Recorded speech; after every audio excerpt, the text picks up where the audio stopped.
Nós vamos ler a palavra de Deus em Mateus capítulo 6. Nós vamos ler dos versículos 5 até o versículo de número 8. Mateus capítulo 6, do versículo 5 ao 8. Leamos todos juntos numa só voz, assim diz a palavra do nosso Deus. E quando orardes, não sereis como os hipócritas, porque gostam de orar em pé, nas sinagogas e nos cantos das praças, para serem vistos dos homens. Em verdade vos digo que eles já receberam a recompensa. Tu, porém, quando orares, entra no teu quarto e, fechada a porta, orarás a teu pai que está em secreto, e teu pai que te vê em secreto te recompensará. E orando, não useis de vãs repetições como os gentios, porque presumem que pelo seu muito falar serão ouvidos. Não vos assemelheis, pois, a eles, porque Deus, o vosso Pai, sabe de que tendes necessidade, antes que lhe o peçais. Oremos. Pai, fala conosco. Pai, glorifica o nome de Jesus. Pai, exalta o teu santo nome. Pai, tua palavra diz que nós não sabemos orar como convém.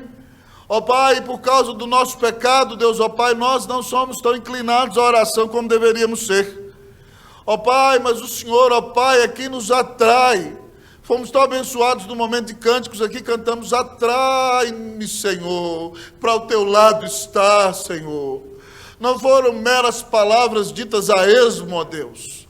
Foram palavras sinceras do nosso coração. Atrai-nos a Ti, ó Deus. Como Simonton orava: ó Deus, dá-me um coração totalmente de Cristo. Ele dizia: quem me dera um batismo de fogo, que me purificasse das minhas escórias, que me desse um coração totalmente de Cristo. Nós queremos, Deus, um coração totalmente de Jesus. Ó Deus, enquanto ouvimos a Tua palavra, glorifica o Teu nome, ó Pai. Glorifica Jesus. Que o poder do Espírito se perceba aqui. E que o Senhor abençoe a nossa vida. Nós oramos em nome de Jesus. Amém. A igreja pode sentar-se.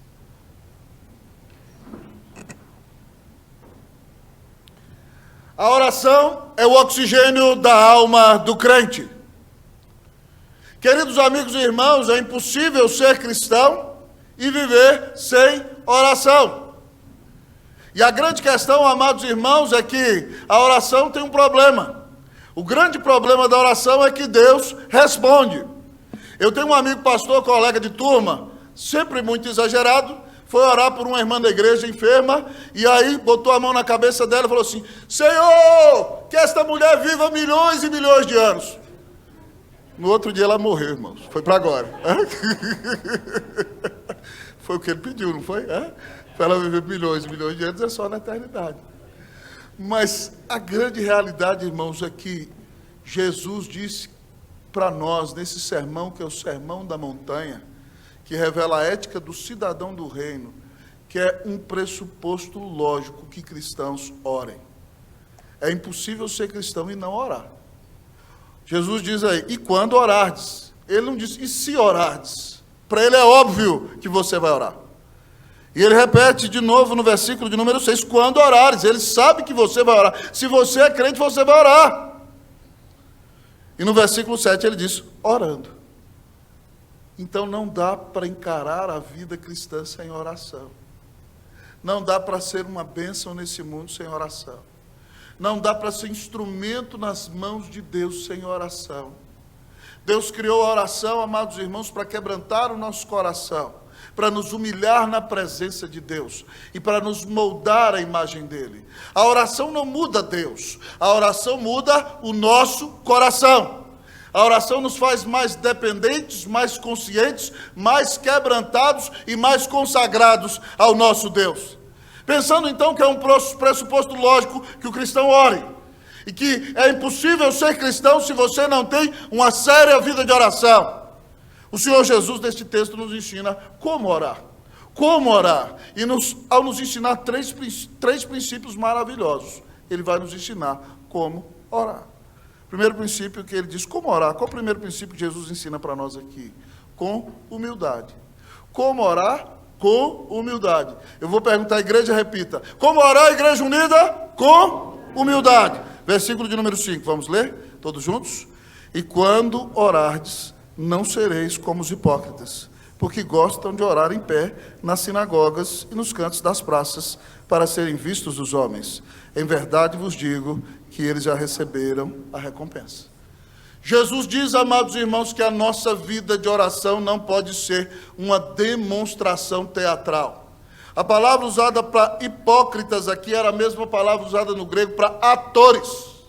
Então, a sua vida de oração não é uma obra de teatro. Quando orardes, não sereis como os hipócritas, como os falsos, como alguém que é um ator, que ora meramente para aparecer. O que fazem esses hipócritas, diz Jesus? Gostam de orar em pé. Eles chegam no canto da sinagoga e dizem, Senhor, nosso Deus, obrigado, porque eu sou um crente maravilhoso. E a Bíblia diz que eles gostam de orar nos cantos das praças, para serem vistos dos homens. Jesus está falando de espiritualidade nesse capítulo, irmão. E a grande tese dele, lá no versículo 1, ele diz assim, guardai-vos de exercer a vossa justiça diante dos homens, com o fim de serdes vistos por eles. De outra sorte não tereis galardão junto de vosso Pai Celeste. Então ele condena quem dá esmola em público para receber aplauso. Ele condena quem fica fazendo orações com palavras ribombantes e bombásticas como um ator para atrair atenção a si mesmo. E ele condena quem jejua e faz cara de coitadinho, de vítima, e sai dizendo, vida, tristeza, azar, coitado de mim. Querendo mostrar piedade. Jesus, amados irmãos, nos mostra que espiritualidade não é fruto de uma atitude teatral. Espiritualidade é fruto de uma vida sincera na presença do Senhor. E ao não orarmos em público para aparecer, e ao não fazermos da nossa vida de oração uma expressão teatral, nós estamos demonstrando viver uma vida de humildade na presença do Senhor. Primeiro princípio de Jesus, para que nós oremos corretamente, é humildade. E ele deixa isso tão claro, quando fala sobre oração, lá em Lucas 18, outro capítulo sobre oração, ele diz, 2 homens subiram ao templo para orar. Um fariseu e o outro publicano. E o fariseu, de pé, à frente do templo, orava de si para si mesmo, Deus, obrigado, porque eu não sou como os demais homens, adúlteros, injustos, roubadores, nem mesmo como esse miserável publicano, sem vergonha que está ali atrás. Jejuo 2 vezes por semana, dou o dízimo de tudo quanto ganho.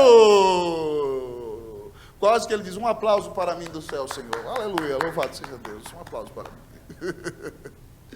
O publicano, lá no fundo, reconhecendo-se miserável pecador, não ousa nem ao menos levantar os olhos, bate no peito e diz, Deus, seja propício a mim, pecador, Deus, tem misericórdia de mim, pecador, Deus, seja propício a mim, pecador. Jesus disse que esse volta para casa justificado, e o outro já recebeu a sua recompensa diante dos homens. A nossa espiritualidade, irmãos, não é para receber aplauso, não é para sermos reconhecidos, mas é para termos uma vida sincera, humilde e piedosa na presença do nosso Deus. Nós precisamos nos humilhar diante da presença do nosso Deus e colocar a nossa vida diante do seu altar de graça. A Bíblia diz, humilhai-vos sob a poderosa mão de Deus, para que Ele, em tempo oportuno, vos exalte, lançando sobre Ele toda a vossa ansiedade, porque Ele tem cuidado de vós. Um fenômeno interessante nesse movimento que tem acontecido nos Estados Unidos, em Asbury, é que, fruto de uma mensagem pregada com muita simplicidade, jovens ficaram naquele lugar orando a Deus, e de repente, irmãos, eles começaram a confessar publicamente os seus pecados. Há pessoas que não gostam de confessar seus pecados nem na oração para Deus, né? Imagine confessar os seus pecados publicamente. Mas a própria palavra de Deus ensina que quando confessamos os nossos pecados uns aos outros, é aí que somos curados, irmãos. Porque o pecado gosta de sobreviver na escuridão. E nós que somos pastores aconselhamos muita gente, vemos isso inúmeras vezes. Há pessoas que quando lutam sozinhas contra o pecado, elas sofrem, elas perdem, elas tropeçam, mas quando elas rasgam o peito e jogam luz no pecado, o pecado perde força, porque o pecado se alimenta da escuridão. Então quando o Espírito Santo vem sobre a nossa vida, nós nos humilhamos e nós confessamos os nossos pecados. Isso aconteceu no avivamento de Éfeso. Paulo pregou ali, e aí Deus visitou aquela cidade. Quando ele foi para a escola de Tirano, Deus fez uma obra maravilhosa. O povo começou a abandonar a idolatria, e um dia eles fizeram uma fogueira na praça pública, e queimaram $500 mil de livros de feitiçaria e de ocultismo, e iam andando na rua confessando seus pecados. Imagine você ver alguém andando em Higienópolis: eu sou um adúltero, eu sou um mentiroso, eu sou um estelionatário, eu sou um cara de pau, eu sou um hipócrita. Irmão, isso só acontece como fruto da ação do Espírito Santo de Deus. Alguém só se humilha na presença de Deus por causa da ação do Senhor sobre a sua vida. Então entenda que você não tem nada do que se gloriar, que você não pode viver com base em comparação com outros. O grande problema daqueles que se gloriam é que eles vivem se comparando com os outros. E se você se compara com outra pessoa, provavelmente você vai se achar melhor que outra pessoa. O grande problema é que o parâmetro de comparação não é com homens. O parâmetro de comparação é com o Deus eterno. E em comparação com o Deus eterno, amados irmãos, todos nós somos tremendamente devedores. Então que nós não usemos a nossa espiritualidade para mostrar que nós somos alguma coisa. Porque se nós somos alguma coisa, é só pela graça de Deus. O que Jesus está nos ensinando é que a oração que vai agradar a Deus é a oração que Deus vai aceitar. É a oração de quem se humilha na presença do Senhor. Foi essa a promessa que ele fez a Salomão: se o meu povo, que se chama pelo meu nome, se humilhar e orar e me buscar e se converter dos seus maus caminhos, então eu ouvirei dos céus, perdoarei o seu pecado e sararei a sua terra. Por que você ora? Na sua oração você tem se humilhado na presença do Senhor? Você tem reconhecido os seus horríveis, feios e tristes pecados, que ofendem a santidade de Deus? Você tem clamado o perdão e a misericórdia do Senhor sobre a sua vida? Que Deus tenha compaixão de nós, amém, meus irmãos e irmãs? Que Deus faça de nós um povo de coração quebrantado e humilde, em nome do Senhor Jesus. Mas como orar, amados irmãos e irmãs? Em primeiro lugar, Jesus diz com humildade. Mas como orar, pastor? O que Jesus diz para nós? Qual o segundo princípio para a oração aqui? Intimidade. Primeiro, humildade. Segundo, intimidade. Vou repetir comigo? Fala: primeiro, humildade. Segundo, vamos ler o segundo então. Versículo de número 6, vamos lá? Tu, porém, quando orares, entra no teu quarto, e fechada a porta, orarás a teu pai que está em secreto, e teu pai que te vê em secreto te recompensará. Pastor, significa então que agora eu não posso fazer mais oração pública? Nada a ver. Também não significa que você só vai fazer aquela oração que você faz no domingo na hora do almoço. Faça mal, faça bem, em nome de Jesus, amém. Né? O único dia da semana que o cara ora, misericórdia. Né? O que Jesus está orando, dizendo, irmão, é que para ter comunhão com Deus, não basta ter só comunhão pública. É importante ter intimidade. É no secreto do seu quarto que você revela os segredos mais íntimos do seu coração. Jesus diz: você, porém, quando orar, primeiro ele falou de nós todos quando orarmos, agora tu, especificamente tu, é para você. Quando você orar, entra no teu quarto, fecha a porta, naquele lugar que é só seu. Ore ao Pai em secreto, derrame a sua alma, a sua comunhão íntima com o Senhor ali. E ele diz que ao derramar a sua alma em secreto, o teu Pai vai te recompensar. Que bênção maravilhosa. A oração, irmãos, é para que tenhamos intimidade com Deus. O Salmo 25:14 diz que a intimidade do Senhor é para os que o temem, aos quais Ele dará a conhecer a sua aliança. Então é importante que você entenda que nós temos uma vida pública na qual nós adoramos a Deus no culto público, nós vamos na reunião de oração, nós participamos de reuniões de oração, mas a vida com Deus não pode ser só pública. A vida com Deus também é vida de intimidade. Nós maridos, por exemplo, a Bíblia diz que nunca devem ser interrompidas as nossas orações com nossas esposas. Não deveria ser assim. Mas mesmo que nós oremos com a nossa esposa, ainda assim, de maneira íntima e pessoal, nós temos que ter um momento com Jesus. As pessoas que nós mais amamos, irmãos, são as pessoas que gozam da nossa intimidade. Isso é como o relacionamento de um homem com a sua esposa. Ele levanta de manhã, toma café com ela em público, com os filhos. E talvez ele pode sair para almoçar com ela num restaurante. E talvez se reúna com os familiares dela e com os dele à noite. E ali eles estão juntos como marido e mulher vivendo uma vida pública. Mas há um momento no qual, para que o relacionamento deles continue sendo também abençoado, no qual eles trancam a porta do quarto e tem um momento de marido e mulher, de intimidade. Esse relacionamento abençoa. Esse relacionamento traz paz. Esse relacionamento traz vidas à existência. Se nosso Deus é mais importante que nosso cônjuge, o nosso relacionamento com Ele também não pode se dar somente no âmbito da publicidade.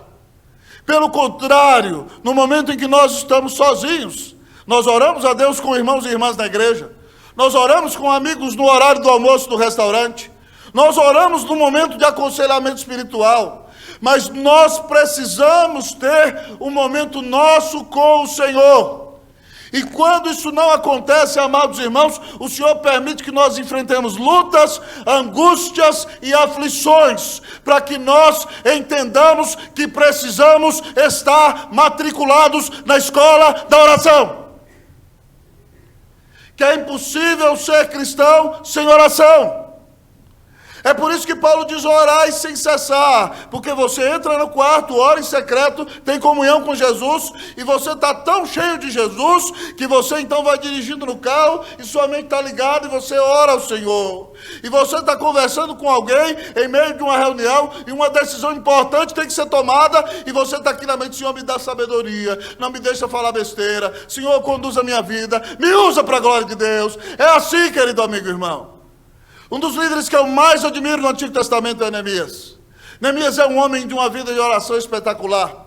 Quando o seu irmão Anani volta de Jerusalém e fala que a cidade está destruída, Neemias se compadece. Ele rasga a sua veste, ele senta no chão, ele chora, ele jejua e ele ora durante 4 meses. E o capítulo 1 mostra uma oração maravilhosa dele. Ele ora reconhecendo a majestade de Deus, ora reconhecendo o pecado do povo, ora reconhecendo a Deus como Salvador, e intercede a Deus clamando pela restauração do seu povo. Ele ora durante 4 a 6 meses só ele com o Senhor. E porque ele tem aquela vida de oração, no dia em que Deus abre a porta e o rei pergunta para ele: por que você está triste? Porque era pecado ficar triste diante dos reis da Pérsia. As pessoas podiam morrer por causa disso. E ele então ora e fala: Deus, me dá sabedoria, a bênção é agora. Ele ora naquele momento. Por que a primeira reação dele é orar ali? É porque ele já tem costume de orar no secreto.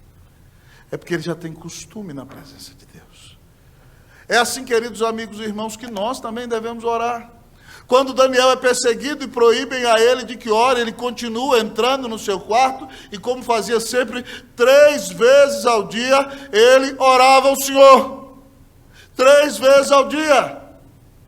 E é maravilhoso, irmão, ver esse testemunho de Daniel 3 vezes ao dia, dobrando os seus joelhos e buscando ao Senhor. Eu sou alguém muito abençoado. Eu tenho uma avó de 95 anos. E quando eu falo com ela, na maioria das vezes, ela, desde que eu me virei pastor, ela vira para mim e fala assim: filhinho, eu estou orando por você pelo menos 3 vezes ao dia. Que bênção maravilhosa. 3 vezes ao dia, pelo menos na presença do Senhor. Você já teve tempo com o Senhor hoje? Pastor, fui à igreja, almocei. Mas você fez alguma oração pessoal ao Senhor hoje? Você teve comunhão íntima com o Senhor? Irmãos, a palavra de Deus diz que a intimidade do Senhor é para quem o teme, aos quais Ele dará a conhecer a sua aliança. Para mim, um dos maiores heróis da Bíblia é Enoque. Enoque vive num tempo muito difícil, em que as pessoas se desviaram de Deus. Mas ele é filho da aliança. Mas é interessante que em toda a genealogia de Sete, a Bíblia nos conta que os homens nascem, crescem, se casam, têm filhos e morrem. E assim vai acontecendo até que chegue Enoque. Enoque nasceu, cresceu, se casou, teve filhos. Mas depois que ele teve o seu primeiro filho, Matusalém, a Bíblia diz que Enoque andou com Deus. E teve filhos e filhas. E nos plurais hebraicos dessas palavras que são duplicados, nos dá provavelmente a ideia de que Enoque pode ter tido entre 5 a 9 filhos. Porque primeiro foi o primogênito, depois filhos e filhas, mas os plurais são duplicados. Então seriam 8 mais 1, 9. Imagina um pai de 9 filhos. Eu tenho 3, misericórdia. Acho que não dou conta. Imagina alguém com 9. Enoque era um homem tremendamente ocupado. Mas a Bíblia diz que mesmo assim, Enoque caminhou em intimidade com Deus. E ele viveu 365 anos. Ele viveu 65 anos, teve seu filho. Não sei se depois de 65 anos, Enoque, quando teve filho, vê o menino nascendo e falou assim: meu Deus, o Senhor é meu Pai Celestial. Ele teve uma experiência com Deus e começou a invocar a Deus mais intimamente depois que seu filho nasceu. Mesmo sendo um crente, ele cresceu na sua vida de oração. E a Bíblia diz que ele andou 300 anos em comunhão íntima com Deus. Até que um dia Deus falou assim: Enoque, vamos embora, chega, esse mundo não é para você. E Deus arrebatou Enoque. Oh Deus, louvado seja o teu nome. E a Bíblia diz que Enoque já não era, porque Deus o tomou para si. Uma vez eu vi um pregador contando a história de uma menininha que escreveu uma carta a ouvir um sermão sobre a vida de Enoque. E aquela menininha dizia o seguinte, que ela ouviu o sermão sobre Enoque, e ela ela escreveu uma historinha no papel. Existia um homem chamado Enoque. Enoque cresceu, se casou, teve filhos, e resolveu se tornar amigo de Deus. E todo dia, na percepção dela de ter ouvido o sermão, Deus vinha na porta da casa de Enoque e falava: Enoque, vamos passear. E aí Deus saía, batia um papo com Enoque, e quando dava o tempo, Enoque voltava para a casa dele, Deus ia para a casa dele. E isso aconteceu durante 300 anos. Mas teve um dia que Deus passou: Enoque, vamos passear, e Enoque foi caminhando com Deus. E naquele dia Enoque caminhou com Deus, e eles andaram tanto, já estava tão longe, que Deus falou para Enoque assim: Enoque, nós andamos muito. Ele: é verdade, Senhor. Enoque, nós já estamos mais perto da minha casa do que da sua. O que você acha de você ir embora comigo, Enoque? Ele fala: agora, Senhor. Louvado seja Deus. E aí ela escreveu: Enoque andou com Deus e já não era, porque Deus o tomou para si. Enoque não morreu, irmãos. Tinha tanta intimidade com Deus que foi levado para a glória, arrebatado para os céus. Você tem comunhão com o Senhor, mesmo no mundo de crise, mesmo no mundo de traição, mesmo no mundo de miséria, mesmo no mundo de angústia. O Senhor quer nos dar a bênção de ter comunhão íntima com Ele. Por isso, Ele te deu o privilégio da oração. Que Deus te dê a bênção de entrar no teu quarto em secreto, para ver as bênçãos de Deus se manifestar em público. Amém, meus irmãos e irmãs? É tão bom quando a gente ora. Eu já tive bênçãos respondidas por Deus, pelas quais eu orava na minha adolescência. Um dia eu estava contando isso na PECOM, o reverendo Hernandes: conta qual é a bênção. Falei: vou contar não, pastor. Vou contar não. Mas coisas que eu pedi a Deus na juventude. Falei: Deus, algo que acontecia no meu coração. Vou contar um testemunho para vocês. Pastor Alexandre viveu a mesma coisa. Ele foi da PECOM comigo. Quando eu era um jovem pastor, os pregadores da igreja eram Augusto Nicodemos, à época Caio Fábio ainda era da igreja, Josafá Vasconcelos, Hernandes Dias Lopes, Jeremias Pereira, e eu, um jovem pastor ali, coração fervendo, seminarista. Falei assim: Deus, o Senhor usa esses homens, me dá um dia a possibilidade de ser usado como eles.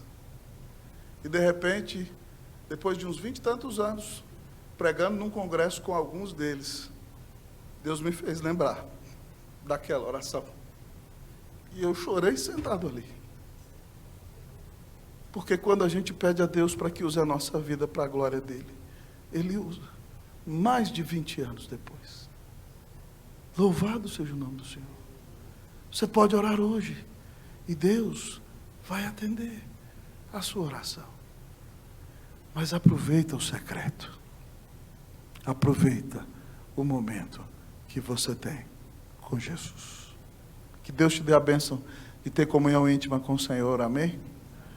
Se a sua vida de oração está meio ruinzinha, hoje é a oportunidade de se arrepender, de parar tudo, de entrar no quarto secreto e derramar seu coração na presença do Senhor, para ver as bênçãos de Deus manifestando-se em sua vida em público, em nome de Jesus, para a glória de Jesus.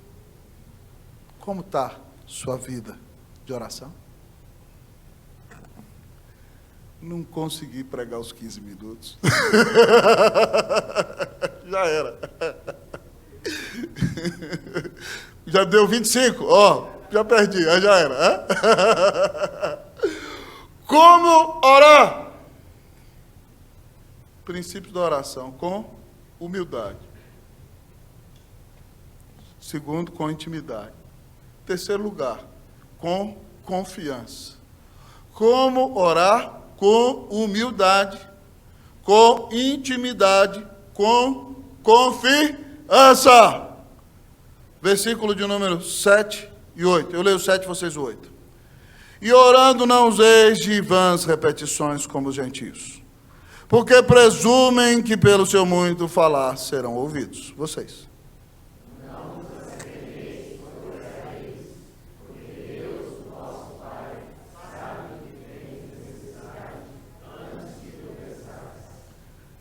O texto diz que os gentios oram fazendo vãs repetições. Eles creem que por ficar repetindo numa reza, numa cantilena danada, eles vão ser atendidos. Era a mesma reza daqueles discípulos de Baal, lá no dia em que Elias lançou o desafio de cair fogo do céu. Eles se cortavam e ficavam manquejando, fazendo a sua macumbaria lá, Baal, repetindo as suas conversas fiadas. E Elias falou: Senhor, se o Senhor é Deus, eu sou teu servo, manda fogo do céu. Fogo caiu e consumiu tudo. Não precisa disso. Tem gente que acha que é pela técnica da muita repetição. Eu me lembro quando eu era jovem seminarista aqui em São Paulo, eu vi uma pessoa em transe um dia no metrô, Krishna, Krishna, Hara, Hara, Krishna, Krishna, Hara, Hara, e foi falando, né? E repetindo, um negócio sem sentido, só para entrar num êxtase espiritual. Isso é coisa de gentio. Ficar repetindo. Oração não é aceita pela repetição. Oração é ouvida pela sinceridade do coração e pela confiança naquele que nos deu a sua mediação por meio da obra da redenção, perdoando toda a nossa transgressão, nos visitou com grande salvação. Louvado seja o nome do Senhor. Você não precisa ficar repetindo.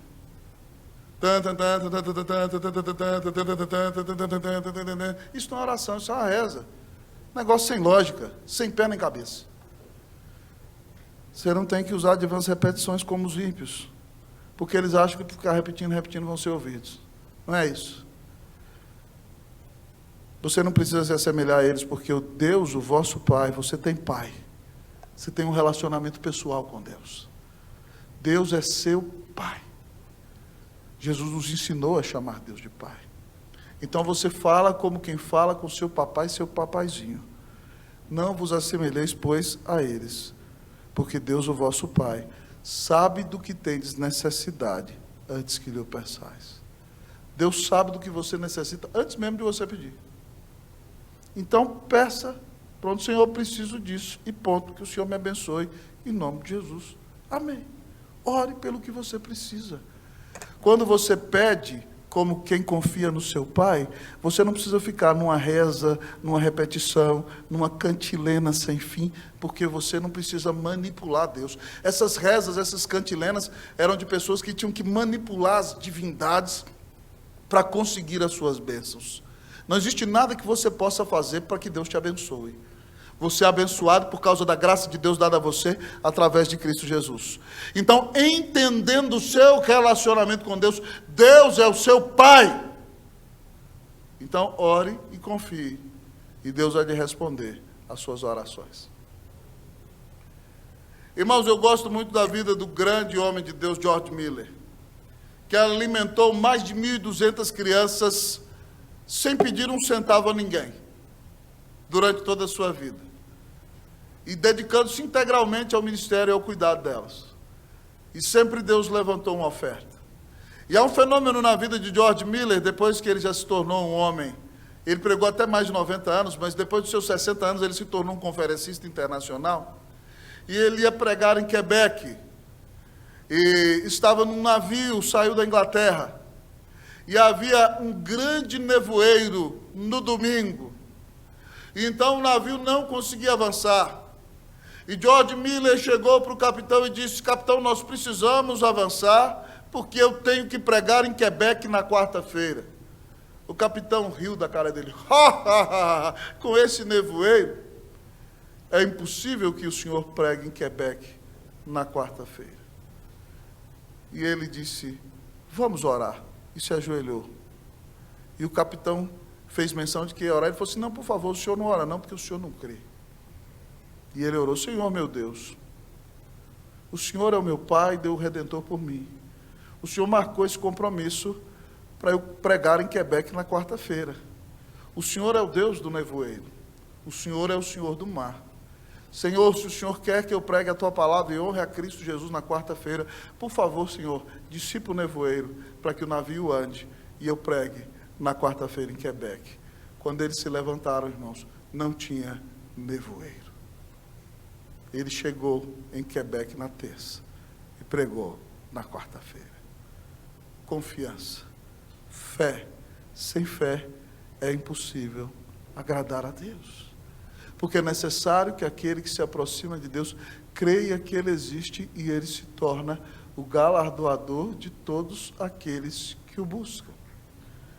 Nós tivemos uma experiência assim no Distrito Federal, quando consagramos o templo da Igreja Presbiteriana no Guará 2, um belo templo, onde muitas pessoas ouvem a palavra de Deus. Mas nós estávamos chegando perto do fim da obra, e o pedreiro começou a dizer que não ia dar, e envenenou o coração da maior parte da liderança da igreja. O problema é que eu tinha convidado 2 preletores norte-americanos para a conferência, reverendo Roberto e eu seremos os pregadores da inauguração daquele evento. E aí, faltando 3 meses, não vai dar, e houve uma reunião da liderança da igreja, não vai dar, e todo mundo dizendo que não ia dar. Mas tinha um presbítero lá, um homem de Deus, todos os outros eram também, mas aquele cria. E ele estava tocando a obra, eu falei: meu irmão, você crê? Eu falei assim: pastor, eu creio. Eu falei: eu também creio. Então vamos orar nós dois aqui. Irmãos, fiquem tranquilos, vai dar. E nós oramos. E ele ficou em cima do pedreiro. E no dia 1º de agosto do ano 2012, nós entramos ali no início daquela conferência. E um daqueles que não creu, o irmão Amado, quando entrou no templo, deitou no meu ombro e chorou: pastor, eu não acreditava. Chorando. Não tem problema não, irmão. Deus só precisa da fé de 2. Deus só. Fica sossegado. Deus usa o que Ele quer. Nós precisamos crer, irmão. Como é que você ora e não acredita que Deus vai responder suas orações? Se Deus é seu Pai, se Ele te amou e deu Cristo para morrer na cruz por você, você precisa confiar que Ele é bom, que a vontade dEle vai ser feita. E se você orar conforme a vontade dEle, conforme as Escrituras, você já tem a resposta da oração: é sim. Confie no Senhor. Que você não ore como quem duvida. Que você não use vãs cantilenas e repetições, porque Deus é seu Pai. E Ele sabe o que você necessita, antes mesmo que você peça. Então confie nele quando apresentar suas orações ao Senhor. Jesus orou por nós. Orou intensamente, derramando grandes gotas de sangue. No jardim do Getsemane, sentiu o peso da ira e dizia: Deus, Pai, se possível, passa de mim esse cálice. Orou 3 vezes e o Pai não atendeu. Que se faça a tua vontade e não a minha. Mas depois de orar 3 vezes, se levantou fortalecido. E disse a seus amigos que dormiam: ainda dormis? Levantai-vos e vamo-nos, eis que o traidor se aproxima. E ele então levanta com grande valentia e não titubeia mais, e vai à cruz, onde dá a vida por nós, ora pelos seus algozes, dizendo: Pai, perdoa-lhes, porque eles não sabem o que fazem. Ora dizendo: Deus meu, por que me desamparaste? E então, pouco antes de morrer, dá um brado, dizendo que cumpriu a missão e pagou a nossa dívida, e disse: está consumado! E bradou, e morreu. Morreu orando ao Pai, morreu orando para nos salvar, pagando a nossa dívida. Jesus orou na cruz, enquanto nos salvava. Se você é salvo por Ele, perdoado de todos os seus pecados, tal como Ele, invista na sua vida de oração.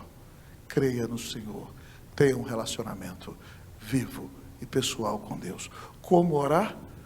Com humildade, com intimidade, com confiança.